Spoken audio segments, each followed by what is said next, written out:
इच्छा, आशा, अपेक्षा, आकांक्षा, यही सब मानव समाज के चालक होते नहीं।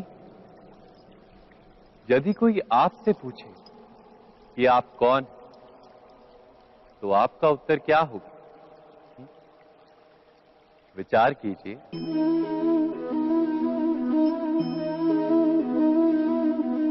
आप तुरंत ही ये जान पाएंगे कि आपकी इच्छाएं ही आपके जीवन की व्याख्या है। कुछ पाने से मिली सफलता, कुछ ना पाने से मिली निष्फलता ही आपका परिचय। अधिकतर लोग ऐसे जीते हैं कि स्वयं भीतर से मरते रहते हैं, किंतु अपनी इच्छाओं को नहीं मार पाते। इच्छाएं उन्हें दौड़ाती हैं जिस प्रकार मृग तृष्णा मृग को दौड़ाती। परंतु इन्हीं इच्छाओं के गर्भ में ही ज्ञान का प्रकाश भी। कैसे? जब इच्छाएं अपूर्ण रहती और टूटती, तब वहीं से ज्ञान की किरण प्रवेश करती है मनुष्य के हृदय। ना, ये कथा नहीं है केवल इच्छाओं के संघर्ष की, नहीं है केवल महत्वाकांक्षाओं से जन्म लेने वाले भयावह रक्तपात।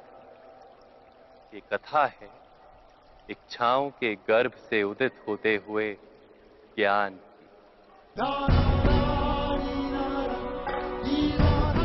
मैं वासुदेव कृष्ण आप सभी को निमंत्रण देता हूं इस यात्रा पे चलने का, जो जीवन का मर्म सिखाएगी, मनुष्य का धर्म सिखाएगी, कीचड़ से उठकर कमल बनने का कर्म सिखाएगी। और इस यात्रा का नाम है महाभारत।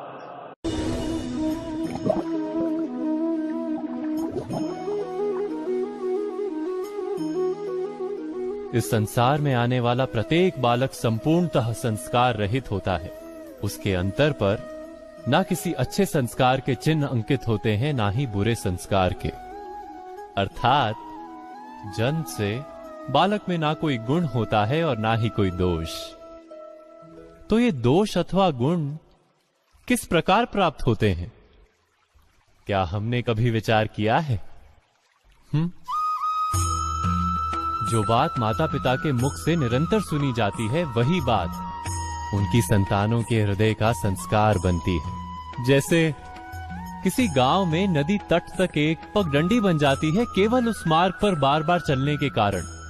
अर्थात माता पिता के हृदय की इच्छाएं उनकी संतानों के हृदय का दोष अथवा गुण बनकर जन्म लेती हैं।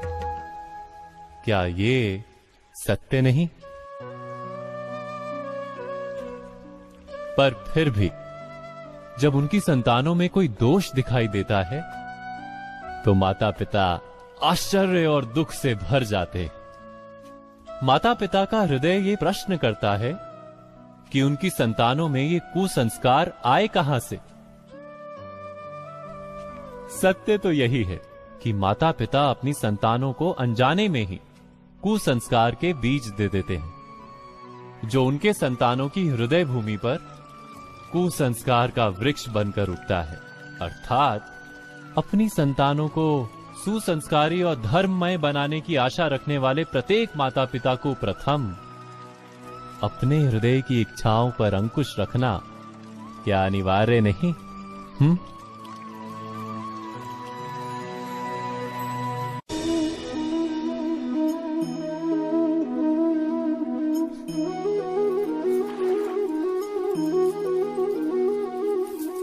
पिता सदा ही अपने संतान के सुख की कामना करते हैं, उनके भविष्य की चिंता करते रहते हैं।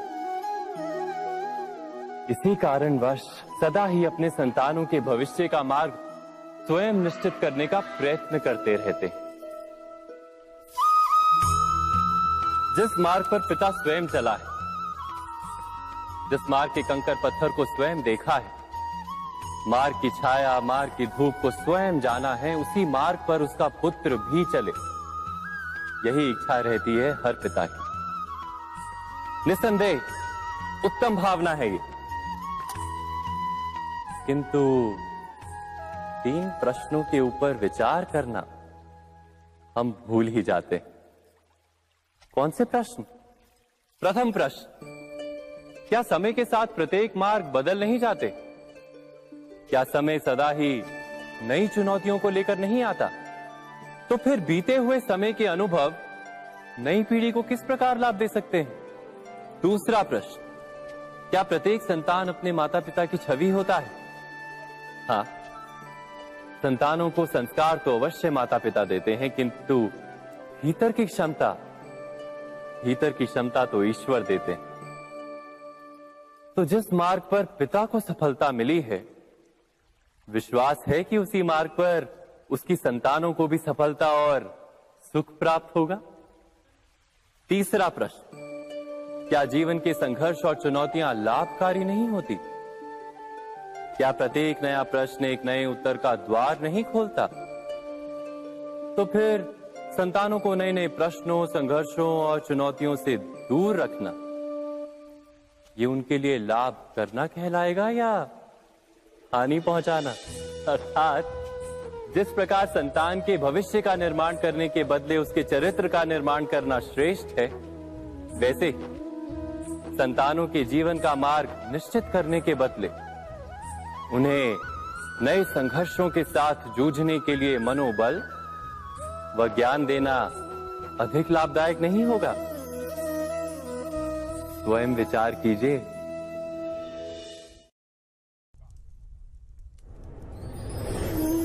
पूर्वजों की इच्छा, आशा, महत्वाकांक्षा, क्रोध, बैर, प्रतिशोध, यही सब आने वाली पीढ़ी की धरोहर बनते हैं। माता पिता अपनी संतानों को देना तो चाहते हैं समस्त विश्व का सुख, पर देते हैं अपनी पीड़ाओं की संपत्ति। देना चाहते हैं अमृत, पर साथ ही साथ विष का घड़ा भी भर देते हैं। आप विचार कीजिए, आपने अपनी संतानों को क्या दिया आज तक? अवश्य प्रेम, ज्ञान, संपत्ति आदि दिए, पर क्या साथ ही साथ उनके मन को मैल से भर देने वाले पूर्व ग्रह नहीं दिए? अच्छे बुरे की पूर्व निर्धारित व्याख्याएं नहीं दी? व्यक्ति का व्यक्ति के साथ, समाजों का समाजों के साथ, राष्ट्र का राष्ट्र के साथ संघर्ष क्या इन्हीं पूर्व ग्रहों से निर्मित नहीं होते? हत्या, मृत्यु, रक्तपात क्या इन्हीं पूर्व ग्रहों से नहीं जन्मते? अर्थात माता पिता अपनी संतानों को जन्म के साथ मृत्यु का दान भी देते हैं।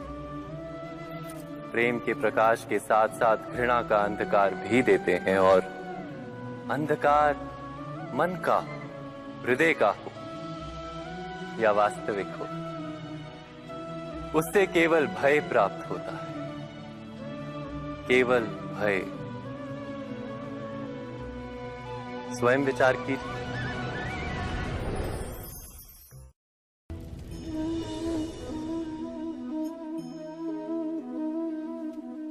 मनुष्य का स्वभाव है कि वो स्वयं को, अपने परिवार को, अपनी संतानों को अधिकतम सुख प्राप्त हो ऐसी इच्छा रखता है। इसी कारण से हम सदा श्रम और कष्ट से अंतर रखते हैं, विश्राम और सुविधाओं को बढ़ाने का प्रयास करते हैं। स्वयं अपने जीवन का विचार कीजिए, क्या ये सत्य नहीं कि हम अपनी संतानों के लिए सदा ही विश्राम और सुविधा का आयोजन करते हैं? पर क्या कभी सोचा है केवल विश्राम से क्या लाभ प्राप्त होता है? केवल सुख और सुविधा जिन्हें प्राप्त हो, उनका जीवन कैसा होता है? शरीर जब श्रम करता है तो अधिक स्वस्थ बनता है। बुद्धि भी जब कठिन चुनौतियों का सामना करती है तो अधिक तेजस्वी बनती है। ये हम सबका अनुभव है, पर हम शायद ये भूल जाते हैं कि मन और आत्मा को जब कठिनाइयां प्राप्त होती हैं, तब वे भी अधिक बलवान होती हैं। अर्थात जब भी हम अपनी संतानों को श्रम और दुख से दूर रखने का प्रयास करते हैं, क्या वास्तव में उनके सुख का मार्ग बंद नहीं कर देते। स्वयं विचार कीजिए।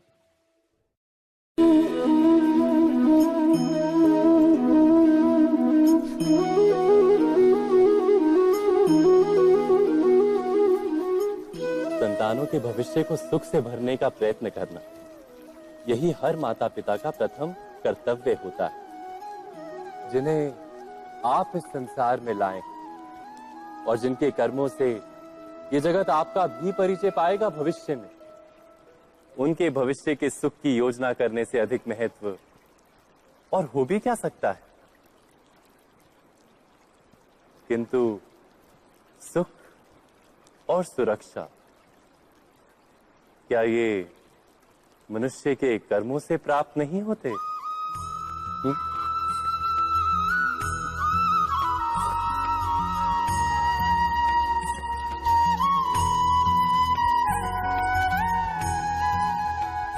माता पिता के दिए हुए अच्छे या बुरे संस्कार, उनकी दी हुई योग्य अथवा अयोग्य शिक्षा, क्या आज के सारे कर्मों का मूल नहीं? संस्कार और शिक्षा से बनता है मनुष्य का चरित्र। अर्थात माता पिता अपनी संतानों का जैसा चरित्र बनाते हैं, ऐसा ही बनता है उनका भविष्य। किंतु फिर भी अधिकतर माता पिता अपनी संतानों का भविष्य सुरक्षित करने की चिंता में उनका चरित्र निर्माण का कार्य भूल ही जाते हैं। वस्तुतः जो माता पिता अपनी संतानों के भविष्य की चिंता करते हैं, उनकी संतानों को कोई लाभ नहीं होता। किंतु जो माता पिता अपने संतानों के भविष्य की नहीं, उनके चरित्र का निर्माण करते हैं, उन संतानों की प्रशस्ति समस्त संसार करता है। स्वयं विचार कीजिए।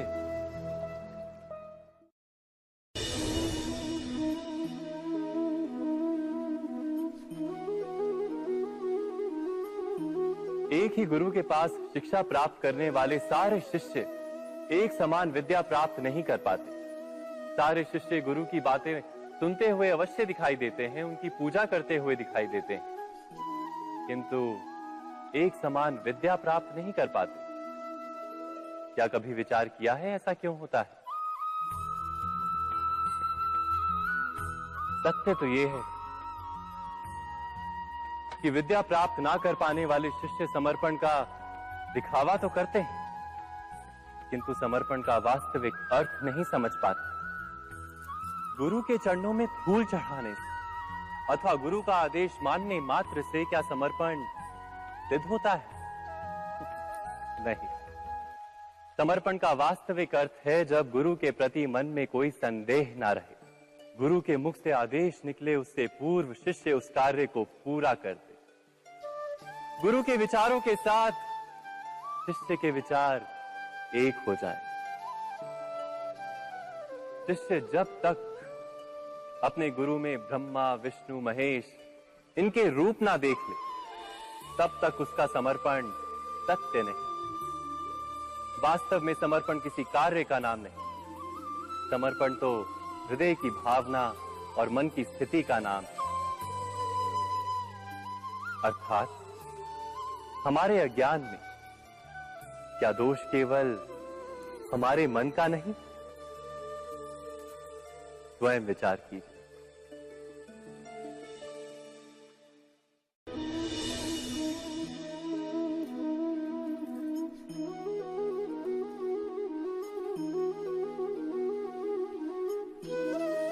ज्ञान प्राप्ति सदा ही समर्पण से होती है, ये हम सब जानते हैं। किंतु समर्पण का वास्तविक महत्व क्या है? क्या हमने कभी विचार किया? मनुष्य का मन सदा ही ज्ञान प्राप्ति में विभिन्न बाधाओं को उत्पन्न करता है। कभी किसी अन्य विद्यार्थी से ईर्ष्या हो जाती है, कभी पढ़ाए हुए पाठों पर संदेह जन्मता है और कभी गुरु द्वारा दिया गया दंड मन को अहंकार से भर देता है। नहीं, क्या ऐसा नहीं होता? न जाने कैसे कैसे विचार मन को भटकाते हैं और मन की इसी अयोग्य स्थिति के कारण हम ज्ञान प्राप्त नहीं कर पाते। मन की योग्य स्थिति केवल समर्पण से निर्मित होती है।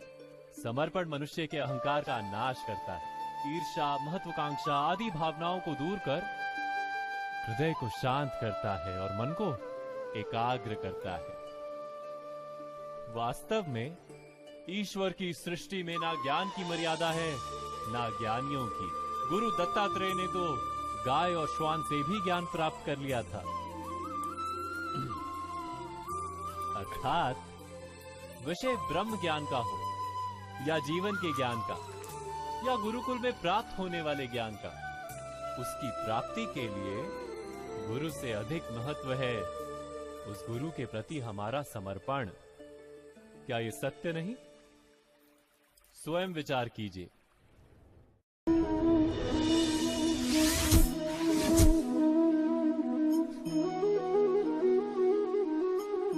श्रेष्ठता का क्या अर्थ है?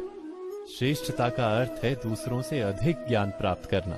अर्थात मूल्य इस बात का नहीं कि स्वयं कितना ज्ञान प्राप्त किया, मूल्य इस बात का है कि प्राप्त किया हुआ ज्ञान अन्य लोगों से कितना अधिक है। अर्थात श्रेष्ठता की इच्छा ज्ञान प्राप्ति को भी एक स्पर्धा बना देती है। और स्पर्धा में विजय अंतिम कब होती है?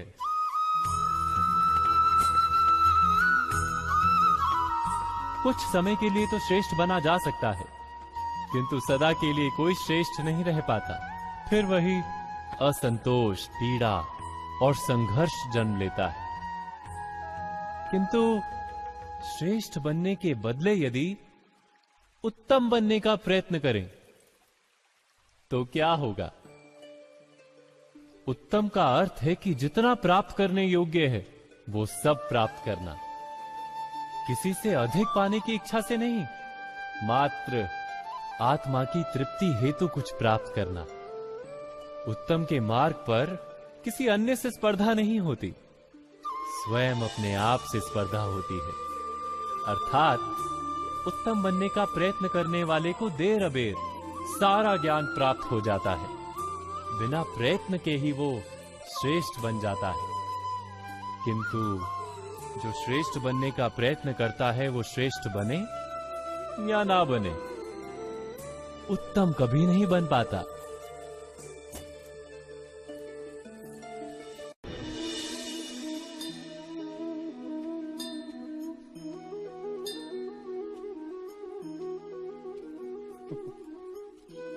जब जब मनुष्य के सामने कोई विकट स्थिति आती है तो मनुष्य ईश्वर से प्रार्थना करता है, ईश्वर के समक्ष याचना करता है कि वो स्थिति से उभरे। किंतु इस प्रार्थना का वास्तविक रूप क्या है? क्या ये हमने कभी विचार किया है? प्रार्थना का अर्थ है अपनी सारी आशंकाएं, सारी चिंताएं, सारे संकल्प विकल्प, अपनी सारी योजनाएं ईश्वर के चरणों पर रख देना। अर्थात अपने कर्म का फल क्या होगा इसकी चिंता ना करके धर्म के अनुरूप कर्म करना, ईश्वर की योजना को अपनी नियति मानना, यही प्रार्थना है ना। किंतु ईश्वर की योजना को समझ पाना क्या संभव है? वो योजना तो हमारे कार्यों के परिणाम के रूप में प्रकट होती है सदा ही, किंतु यदि कोई कर्मों का ही त्याग कर दे, क्या वो प्रार्थना है? वास्तव में कर्म ही जीवन और फल के प्रति मोह ना रखना ही सच्ची प्रार्थना।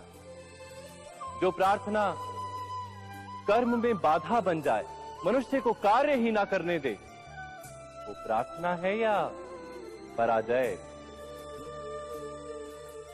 स्वयं विचार कीजिए।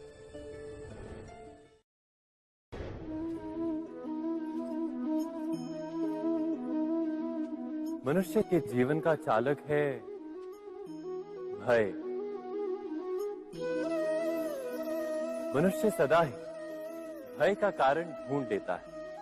जीवन में जिन मार्गों का हम चुनाव करते हैं वो चुनाव भी हम भय के कारण पी लेते हैं, किंतु क्या ये भय वास्तविक होता है? विचार कीजिए।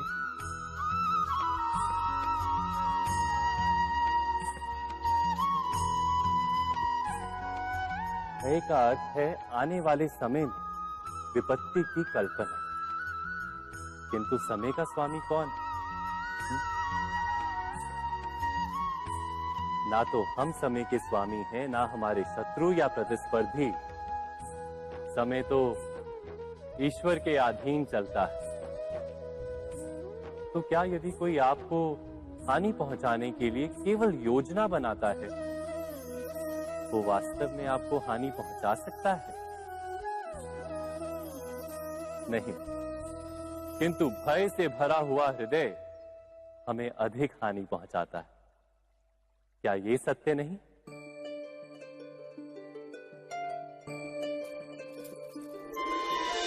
विपत्ति के समय भयभीत हृदय अयोग्य निर्णय करता है और विपत्ति को अधिक पीड़ादायक बनाता है, किंतु विश्वास से भरा हृदय विपत्ति के समय को भी सरलता से पार कर जाता है।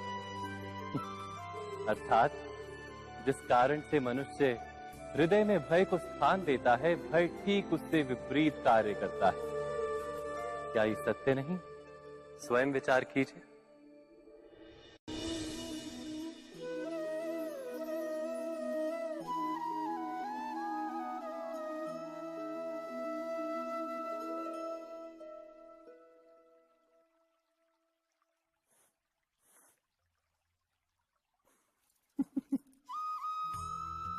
जीवन में आने वाले संघर्षों के लिए जब मनुष्य स्वयं को योग्य नहीं मानता, जब उसे अपने ही बल पर विश्वास नहीं रहता, तब वो सद्गुणों को त्याग कर दुर्गुणों को अपनाता है। वस्तुतः मनुष्य के जीवन में दुर्जनता जन्म ही तब लेती है जब उसके अंतर में आत्मविश्वास नहीं होता। आत्मविश्वास ही अच्छाई को धारण करता है। ये आत्मविश्वास है क्या?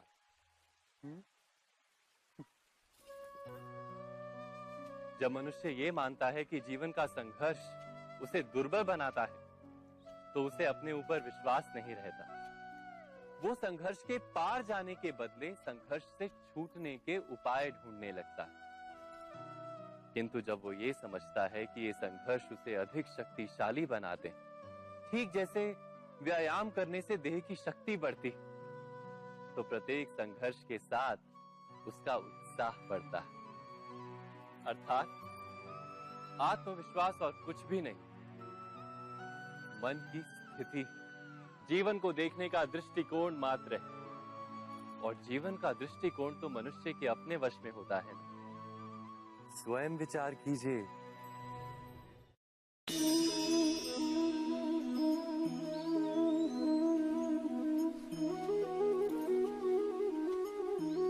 जब अपने किसी अच्छे कार्य के उत्तर में दुख प्राप्त होता है अथवा किसी को उसके दुष्ट कार्य में सुख मिलता है, तो मन अवश्य ये विचार करता है कि अच्छा कार्य करने का, धर्म के मार्ग पर चलने का तात्पर्य क्या है।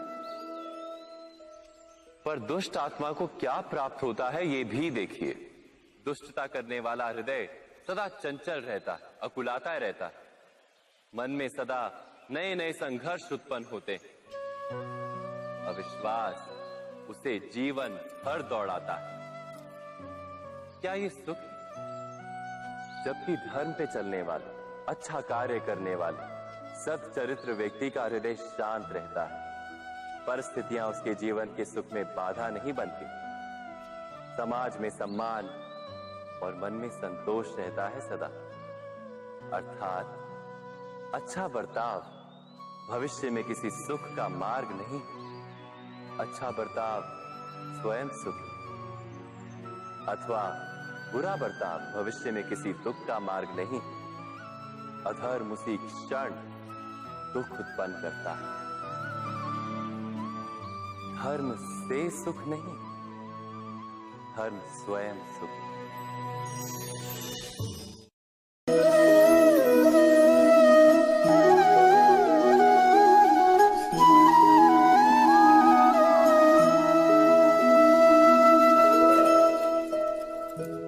जब किसी व्यक्ति को किसी घटना में अन्याय का अनुभव होता है तो वो घटना उसके अंतर को झकझोर देती है।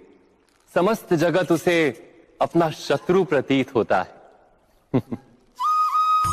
अन्याय लगने वाली घटना जितनी बड़ी होती है, मनुष्य का हृदय भी उतना ही अधिक विरोध करता है। उस घटना के उत्तर में वो न्याय मांगता है और ये योग्य भी है। वास्तव में समाज में किसी भी प्रकार का अन्याय व्यक्ति की आस्था और विश्वास का नाश है। किंतु ये न्याय क्या है? न्याय का अर्थ क्या है? अन्याय करने वाले को अपने कार्य पर पश्चाताप हो और अन्याय भुगतने वाले के मन में फिर से विश्वास जगे समाज के प्रति। इतना ही अर्थ है ना न्याय का। किंतु जिसके हृदय में धर्म नहीं होता वो न्याय को छोड़कर बैर और प्रतिशोध को अपनाता है। हिंसा के बदले प्रतिहिंसा की भावना लेकर चलता है। स्वयं भोगी हुई पीड़ा से कहीं अधिक पीड़ा देने का प्रयत्न करता है और इस मार्ग पर चलते अन्याय को भुगतने वाला स्वयं अन्याय करने लगता है। शीघ्र ही वो अपराधी बन जाता है। अर्थात न्याय और प्रतिशोध के बीच बहुत कम अंतर होता है और इसी अंतर का नाम है धर्म। क्या ये सत्य नहीं? स्वयं विचार कीजिए। व्यक्ति को जब उसके अपराध का दंड मिलता है तब कभी कभी उस न्याय को देखकर मन कचोटता है। प्रश्न उठता है हृदय में कि जब वो अपराध हुआ था तब व्यक्ति भिन्न था। उसके पश्चात उसने इतने पश्चाताप किए, स्वयं में इतना परिवर्तन किया, फिर उसे दंड क्यों मिले? पर जहां आघात होता है वहां प्रत्याघात भी होता है। जैसा कर्म वैसा फल। यदि किसी को प्रेम दोगे तो सुख प्राप्त होगा, यदि किसी की हत्या करोगे तो मृत्यु दंड मिलेगा। जैसा कार्य वैसा ही न्याय। तो फिर प्रायश्चित और पश्चाताप का कोई मूल्य नहीं है? अवश्य है मूल्य।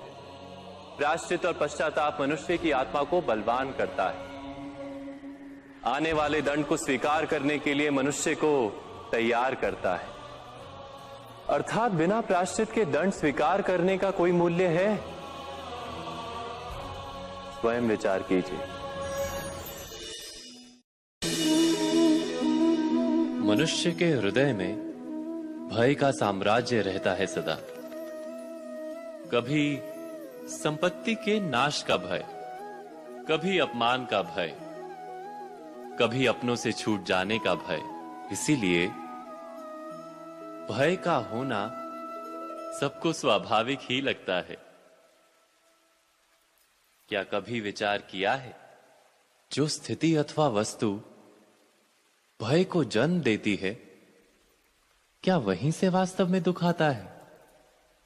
नहीं, ऐसा तो कोई नियम नहीं। और सबका अनुभव तो ये बताता है कि भय धारण करने से भविष्य के दुख का निवारण नहीं होता। भय केवल आने वाले दुख की कल्पना मात्र ही है।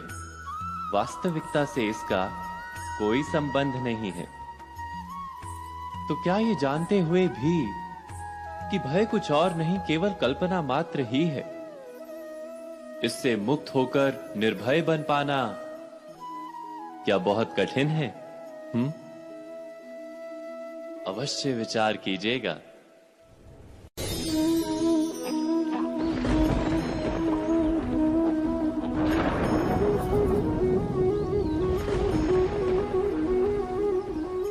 शकुनों और पूर्वाभासों के आधार पर हम भविष्य के सुख दुख की कल्पना करते हैं। भविष्य के दुख का कारण दूर करने के लिए हम आज योजना बनाते हैं। किंतु कल के संकट को आज निर्मूल करने से हमें लाभ मिलता है या हानि पहुंचती है? ये प्रश्न हम कभी नहीं करते। सत्य तो ये है कि संकट और उसका निवारण साथ जनते हैं, व्यक्ति के लिए भी और सृष्टि के लिए भी। नहीं, आप अपने भूतकाल का स्मरण कीजिए, इतिहास को देखिए। आप तुरंत ही ये जान पाएंगे कि जब जब संकट आता है तब तब उसका निवारण करने वाली शक्ति भी जन्म लेती है। यही तो जगत का चलन है। वस्तुतः संकट ही शक्ति के जन्म का कारण है। प्रत्येक व्यक्ति जब संकट से निकलता है तो एक पद आगे बढ़ा होता है, अधिक चमकता है, आत्मविश्वास से अधिक भरा होता है, न केवल अपने लिए अपितु विश्व के लिए भी। क्या ये सत्य नहीं? वास्तव में संकट का जन्म है एक अवसर का जन्म, अपने आप को बदलने का, अपने विचारों को ऊंचाई पर करने का अवसर, अपनी आत्मा को बलवान और ज्ञान मंडित बनाने का अवसर। जो ये कर पाता है उसे कोई संकट नहीं होता, किंतु जो ये नहीं कर पाता वो तो स्वयं एक संकट है विश्व के लिए। विचार कीजिए।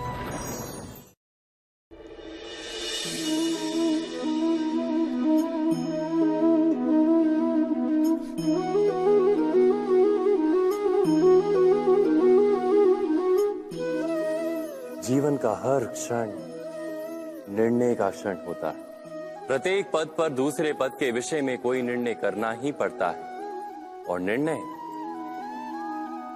अपना प्रभाव छोड़ जाता है। आज किए गए निर्णय भविष्य में सुख अथवा दुख निर्मित करते हैं, ना केवल अपने लिए, अपने परिवार के लिए भी, आने वाली पीढ़ियों के लिए भी। जब कोई दुविधा सामने आती है तो मन व्याकुल हो जाता है, अनिश्चय से भर जाता है। निर्णय का वो क्षण युद्ध बन जाता है और मन बन जाता है युद्ध भूमि। अधिकतर निर्णय हम दुविधा का उपाय करने के लिए नहीं, केवल मन को शांत करने के लिए लेते हैं। पर क्या कोई दौड़ते हुए भोजन कर सकता है? नहीं। तो क्या युद्ध से जूझता हुआ मन कोई योग्य निर्णय ले पाएगा?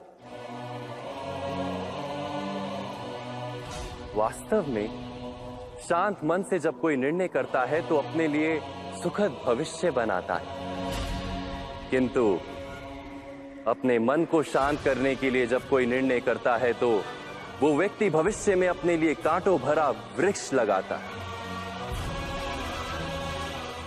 स्वयं विचार कीजिएगा।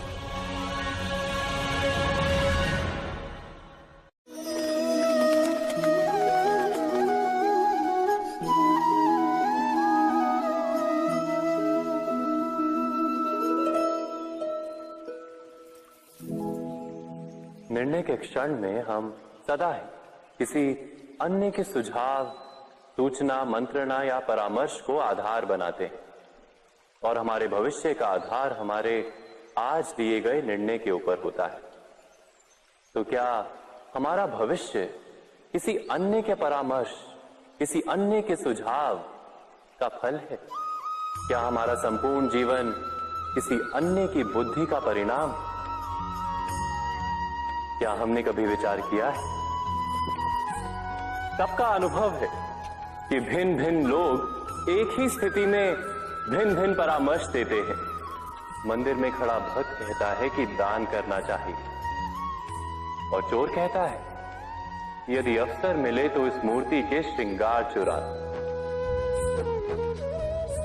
धर्म से भरा हृदय धर्ममय सुझाव देता है, और अधर्म से भरा हृदय अधर्म का परामर्श देता है। धर्ममय सुझाव का स्वीकार ही मनुष्य को सुख की ओर ले जाता है, किंतु ऐसे परामर्श का स्वीकार करना तभी संभव होता है जब हृदय में धर्म हो। अर्थात किसी का सुझाव अथवा परामर्श स्वीकार करने से पूर्व स्वयं अपने हृदय में धर्म को स्थापित करना क्या आवश्यक नहीं? स्वयं विचार कीजिए।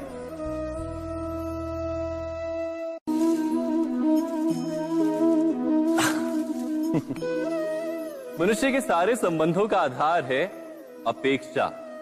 पति कैसा हो जो मेरा जीवन सुख और सुविधा से भर दे?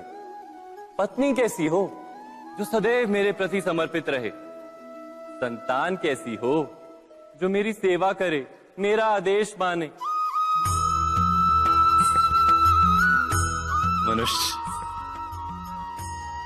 मनुष्य उसी को प्रेम भी कर पाता है जो उसकी अपेक्षा पूर्ण करता है, और अपेक्षा की तो नियति है भंग होना। कैसे? क्योंकि अपेक्षा मनुष्य के मस्तिष्क में जन्म लेती है। कोई अन्य व्यक्ति उसकी अपेक्षाओं के बारे में जान ही नहीं पाता। पूर्ण करने की प्रामाणिक इच्छा हो तब भी कोई मनुष्य किसी की अपेक्षाओं को पूर्ण नहीं कर पाता, और वहां से जन्म लेता है संघर्ष। सारे संबंध संघर्ष में परिवर्तित हो जाते, पर मनुष्य अपेक्षा को संबंध का आधार ना बनाए और स्वीकार करे केवल संबंध का आधार, तो क्या ये जीवन स्वयमेव सुख और शांति से नहीं भर जाएगा? स्वयं विचार कीजिएगा।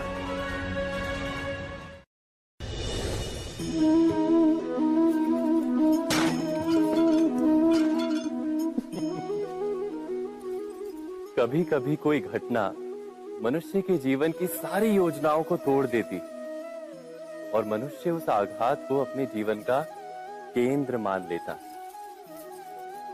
पर क्या भविष्य मनुष्य की योजनाओं के आधार पर निर्मित होते हैं? नहीं। जिस प्रकार किसी ऊंचे पर्वत पर सर्वप्रथम चढ़ने वाला उस पर्वत की तलाई में बैठकर जो योजना बनाता है, क्या वही योजना उसे उस पर्वत की चोटी तक पहुंचाती है? नहीं। वास्तव में वो जैसे जैसे ऊपर चढ़ता है वैसे वैसे उसे नई नई चुनौतियां, नई नई विडंबनाएं, नए नए अवरोध मिलते हैं। प्रत्येक पद पर वो अपने अगले पद का निर्णय करता है। प्रत्येक पद पर उसे अपनी योजनाओं को बदलना पड़ता है। कहीं पुरानी योजना उसे खाई में ना ढकेल दे। वो पर्वत को अपने योग्य नहीं बना पाता, केवल स्वयं को पर्वत के योग्य बना सकता है। क्या जीवन के साथ भी ऐसा ही नहीं? जब मनुष्य जीवन में किसी एक चुनौती को, एक अवरोध को अपने जीवन का केंद्र मान लेता है, अपने जीवन की गति को ही रोक देता है, तो वो अपने जीवन में सफल नहीं बन पाता और ना ही सुख और शांति प्राप्त कर पाता। अर्थात जीवन को अपने योग्य बनाने के बदले स्वयं अपने को जीवन के योग्य बनाना ही सफलता और सुख का एकमात्र मार्ग नहीं। स्वयं विचार कीजिए।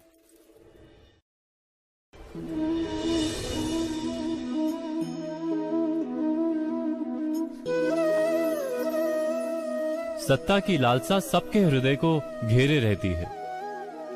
प्रत्येक व्यक्ति अपना एक राष्ट्र निर्मित करने का प्रयत्न अवश्य करता है। फिर वो राष्ट्र कुरु राष्ट्र की भांति बहुत बड़ा हो या फिर अपने परिवार तक सीमित हो, वो सत्ता प्राप्त करने का प्रयास अवश्य करता है। किंतु सत्ता का वास्तविक रूप क्या है? क्या हमने कभी विचार किया है? एक मनुष्य जितने अधिक लोगों के जीवन को प्रभावित कर सके, जितने अधिक लोगों के जीवन की स्वतंत्रता पर अंकुश रख सके, उतनी ही अधिक सत्ता का अनुभव करता है वो। सत्ता का वास्तविक रूप ही है अन्य के जीवन पर स्वयं का प्रभाव। किंतु क्या वास्तविक प्रभाव प्रेम, दया, करुणा और धर्म से निर्मित नहीं होता? जब भी मनुष्य कठोरता और अधर्म से सत्ता प्राप्त करने का प्रयत्न करता है, तब वो दूसरों के हृदय में विरोध अथवा विद्रोह को जन्म देता है, और परिणाम कुछ इस प्रकार। हाँ, कुछ समय के लिए वो स्वयं को प्रभावी और शक्तिशाली अवश्य पाता है, किंतु वो वास्तविक सत्ता नहीं। यही कारण है कि भृगु और वशिष्ठ जैसे ऋषियों की आज भी पूजा की जाती है, रावण और हिरण्यकश्यप की नहीं। इस पर तो आप विचार अवश्य करें। सत्य कहा ना।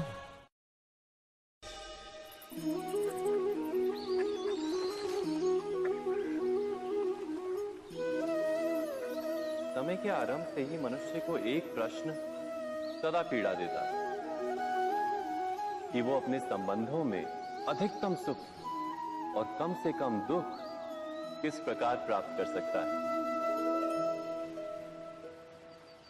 क्या आपके सारे संबंधों ने आपको संपूर्ण संतोष दिया है? विचार कीजिए।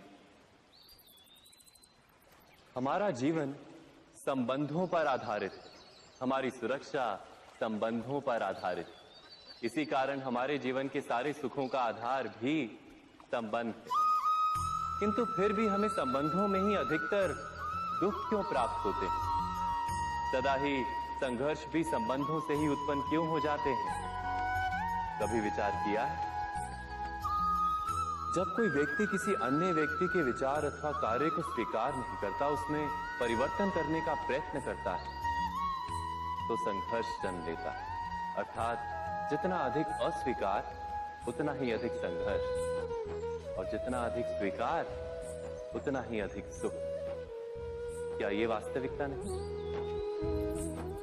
यदि मनुष्य स्वयं अपनी अपेक्षाओं पर अंकुश रखे, अपने विचारों को परखे, किसी अन्य व्यक्ति में परिवर्तन करने का प्रयत्न ना कर स्वयं अपने भीतर परिवर्तन करने का प्रयास करे, तो क्या संबंधों में संतोष प्राप्त करना इतना कठिन?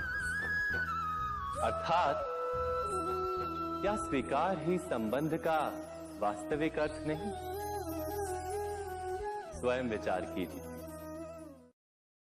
दो व्यक्ति जब निकट आते हैं तो एक दूसरे के लिए सीमाएं और मर्यादाएं निर्मित करने का प्रयत्न अवश्य करते हैं। हम यदि सारे संबंधों पर विचार करें तो देखेंगे कि इन सारे संबंधों का आधार यही सीमाएं हैं जो हम दूसरों के लिए निर्मित करते हैं। और यदि अनजाने में भी कोई अन्य व्यक्ति इन सीमाओं को तोड़ता है तो उसी क्षण हमारा हृदय क्रोध से भर जाता है।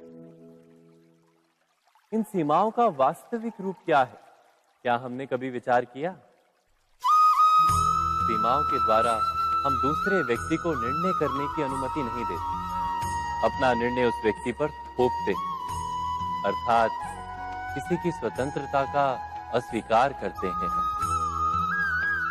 और जब स्वतंत्रता का अस्वीकार किया जाता है तो उसका हृदय दुख से भर जाता है, और जब वो सीमाओं को तोड़ता है तो हमारा हृदय क्रोध से भर जाता है। क्या ऐसा नहीं होता?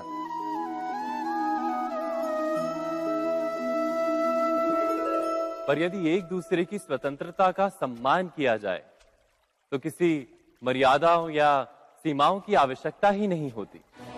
अर्थात जिस प्रकार स्वीकार किसी संबंध का देह है, क्या वैसे ही स्वतंत्रता किसी संबंध की आत्मा नहीं? स्वयं विचार कीजिए।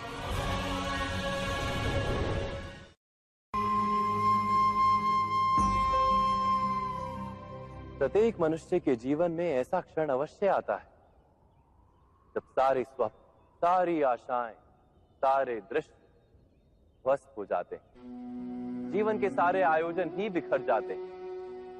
एक और धर्म होता है और दूसरी ओर सुख। इसी को धर्म संकट कहते हैं। जब धर्म का वहन ही संकट हो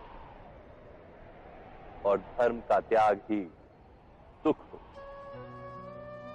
विचार कीजिए, कभी किसी स्वजन के विरुद्ध सत्य बोलने का अवसर प्राप्त हो जाता है, कभी ठीक दरिद्रता के समय सरलता से चोरी करने का मार्ग प्राप्त हो जाता है, कभी किसी शक्तिशाली राजनेता या राजा के कर्मचारी का अधर्म प्रकट हो जाता है।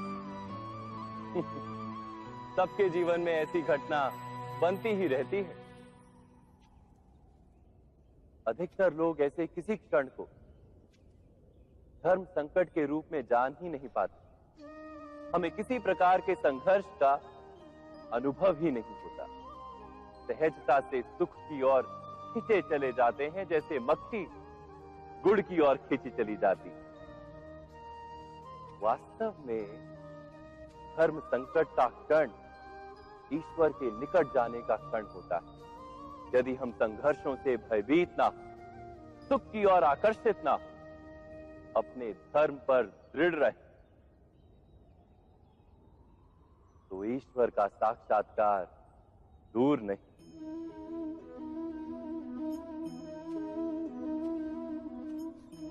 पवन से युद्ध करने वाला पत्ता यदि पेड़ से गिरता है तो भी आकाश की ओर उठता है। पवन से झुकने वाली घास वहीं भूमि पर रह जाती। अर्थात धर्म संकट से यदि हम संकट को ही टाल दें तो सुख तो मिलता है, जीवन बढ़ता है, किंतु क्या चरित्र नहीं टूटता? क्या आत्मा दरिद्र नहीं हो जाती? क्या ईश्वर से अंतर नहीं हो जाता? स्वयं विचार कीजिए। जब भी किसी की आशा और इच्छा भंग होती है तो उसका हृदय क्रोध से भर जाता है। जिस व्यक्ति को वो अपना अपराधी समझता है उसे दंड देने का प्रयत्न करता है। पर क्या हमारी इच्छा या आशा का भंग होना क्या सदा ही किसी का अपराध होता है? इच्छाओं के अपूर्ण रहने के तो कई कारण हो सकते हैं। कुछ तो संजोग के कारण अधूरी रह जाती हैं और कुछ नियति के कारण। और कभी कभी इच्छाओं का स्वरूप ही ऐसा होता है कि वो पूर्ण नहीं हो पाती। बिना परिस्थिति पर विचार किए किसी को अपराधी मान लेना न्याय नहीं, प्रतिशोध है। न्याय का आधार तो दया है, करुणा है, और प्रतिशोध का आधार क्रोध, अहंकार। अर्थात हृदय में करुणा धारण किए बिना किसी के अपराध के विषय में विचार करना, किसी को दंड देना, क्या अपने आप में ही अन्याय नहीं? स्वयं विचार कीजिए।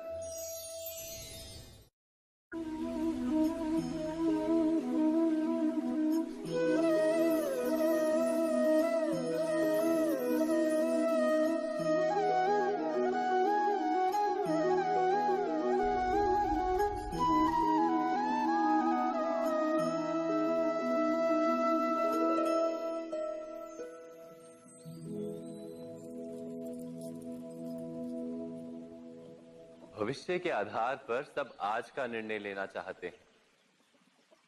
भविष्य में सुख मिले, भविष्य सुरक्षित हो, ऐसे निर्णय आज लेने का प्रयत्न रहता है सबका। आप अपने जीवन को देखिए, क्या आपके अधिकतर निर्णय के पीछे भविष्य का विचार नहीं होता? और हो भी क्यों ना, अपने जीवन को सरल और सुखमय बनाने का प्रयत्न करने का अधिकार सबका है। पर भविष्य तो कोई नहीं जानता, केवल कल्पना ही की जा सकती है। तो जीवन के सारे महत्वपूर्ण निर्णय कल्पनाओं के आधार पर ही करते हैं हम। क्या निर्णय करने का कोई तीसरा मार्ग हो सकता है? विचार कीजिए। सारे सुखों का आधार धर्म है और वो धर्म मनुष्य के हृदय में बसता है।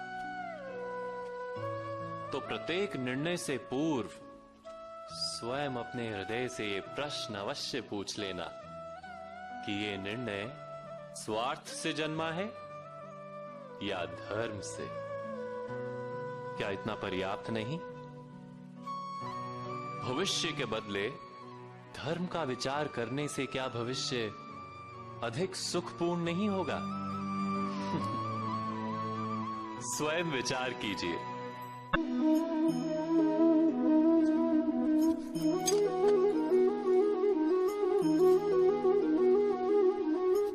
भविष्य का दूसरा नाम है संघर्ष। हृदय में आज इच्छा होती है और यदि पूर्ण नहीं हो पाती तो हृदय भविष्य की योजना बनाता है। भविष्य में इच्छा पूर्ण होगी ऐसी कल्पना करता रहता है, किंतु जीवन ना तो भविष्य में है ना अतीत में। जीवन तो इस क्षण का नाम, अर्थात इस क्षण का अनुभव ही जीवन का अनुभव। पर हम ये जानते हुए भी इतना सा सत्य समझ नहीं पाते। या तो हम बीते हुए समय के स्मरणों को घेर कर बैठे रहते, या फिर आने वाले समय के लिए हम योजनाएं बनाते रहते हैं। और जीवन जीवन बीत जाता है। एक सत्य यदि हम हृदय में उतार लें कि ना हम भविष्य देख सकते हैं, ना ही भविष्य निर्मित कर सकते हैं, हम तो केवल धैर्य और साहस के साथ भविष्य को आलिंगन दे सकते हैं, स्वागत कर सकते हैं भविष्य का। तो क्या जीवन का हर पल जीवन से नहीं भर जाएगा? स्वयं विचार कीजिए।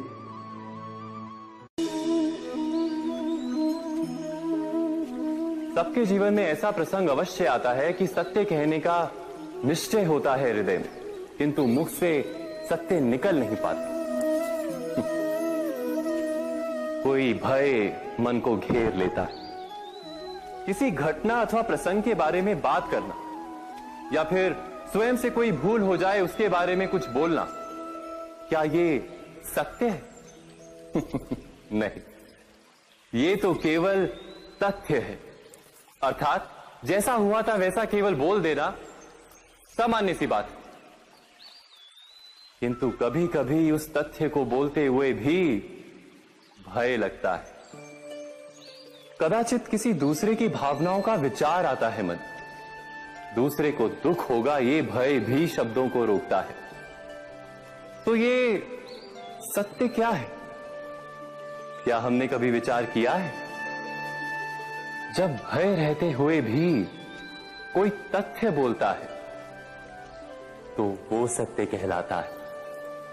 वास्तव में सत्य कुछ और नहीं, केवल निर्भयता का दूसरा नाम है। और निर्भय होने का कोई समय नहीं होता, क्योंकि निर्भयता आत्मा का स्वभाव है। अर्थात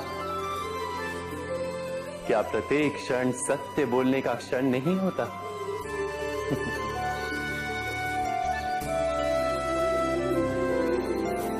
स्वयं विचार कीजिए।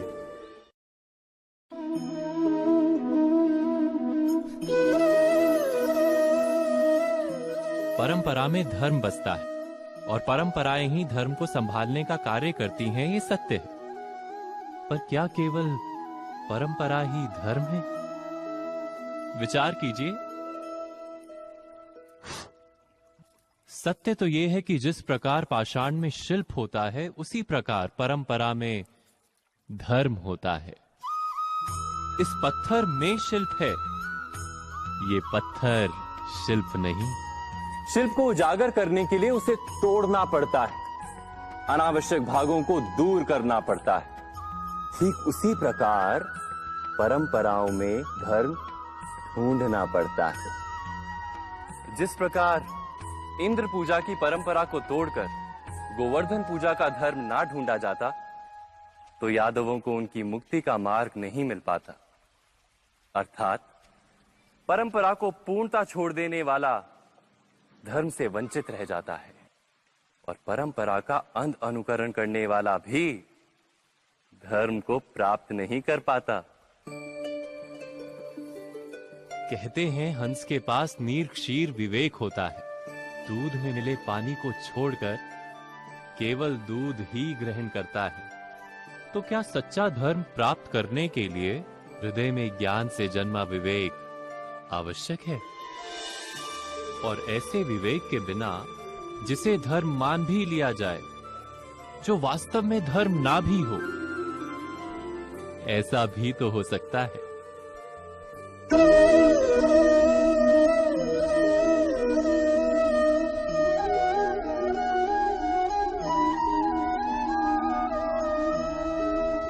महाभारत का ये युद्ध, महाभारत की ये कथा अनेक सत्यों को प्रस्थापित करती है। महानतम सत्य ये कि अलगपन और भिन्नता ही अधर्म का मूल है और एकात्मता ही धर्म का आधार है। कैसे? स्वयं विचार कीजिए। मनुष्य का हृदय सुख की आशाओं से, सत्ता और संपत्ति की इच्छाओं से घिरा रहता है सदा। किंतु सामान्य रूप से मनुष्य अपने माता पिता, संतानों, भाई बहन या पत्नी के साथ उचित व्यवहार ही करता है, कोई अन्याय नहीं करता। वो सुख और संपत्ति को समान भागों में बांटकर भोगता है, क्योंकि वो ये जानता है कि उसके सुख का आधार है उसका परिवार, उसके सुख का कारण है उसका परिवार। मनुष्य ये भी जानता है कि उसका सुख समाज से आता है, किंतु वो समाज के साथ अन्याय कर लेता है, समाज का शोषण कर लेता है, क्योंकि वो समाज को अपने सुख का कारण नहीं मानता, वो समाज को अपने सुख का साधन मानता है। भेद है तो कारण और साधन में। मनुष्य को जब ये बोध हो जाता है कि सारा संसार परमात्मा का ही रूप है, प्रत्येक जीव परमात्मा का ही अंश है, अर्थात कोई पराया नहीं, सब अपने, ये सारा संसार अपना ही है, अपना ही परिवार है, तो क्रोध का कोई कारण ही नहीं रह जाता। सारे संघर्ष, सारा वैर, सारा प्रतिशोध नष्ट हो जाता है। अंतर में परमात्मा और संसार में एकात्मता, यही धर्म का मूल सिद्धांत है। महाभारत की ये यात्रा क्रोध से बोध की यात्रा है, भिन्नता से एकात्मता की यात्रा है। भूमि पर वास करने वाली प्रजा जब तक इस महाभारत की कथा को अपने स्मरणों में जीवित रखेगी, तब तक ऐसा विध्वंस पुनः नहीं होगा। कोई भी शक्ति इसकी महत्ता का वस्त्र हरण नहीं कर पाएगी। इस यात्रा में मेरे साथ प्रवास करने वालों को मैं अभिनंदन देता हूं। उनके हृदय में धर्म का बीज स्थापित, कल्याण, संसार का कल्याण। ओम सहना भवतु। ईश्वर हमारा रक्षण करे। सहनो भुनक्तु। हम सब मिलकर सुख भोगे। सहवीर्यम करवावहे। एक दूसरे के लाभ प्रयास करें। तेजस्विनावधितमस्तु। हम सबका जीवन तेज से भर जाए। मां विद्विषावहे। परस्पर कोई द्वेष या ईर्ष्या ना हो। ओम शांति शांति शांति।